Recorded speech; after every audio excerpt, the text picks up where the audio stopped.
Maghiwa-hiwalay. Yan yung sa sala. Ayaw na. Maghiwa-hiwalay kayo tatlo. May masama na naman kayong bala. Yan yung sa sala ng regalo eh. Oo. Isilip.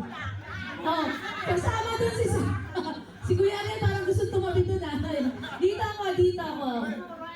Ayan. So, ganito gagawin niya is the night right before Christmas. Ayan, pass to your right. Okay. So, start ng story na tayo And then, in a twinkling, I heard right on the rope,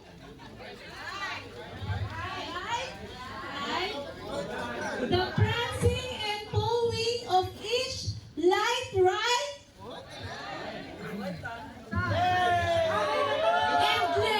and left,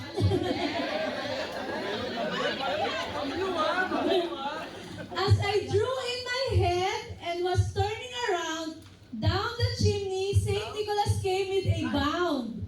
He was dressed all in fur from his head right to his foot.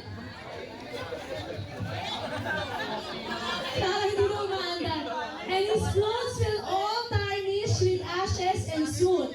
A bundle of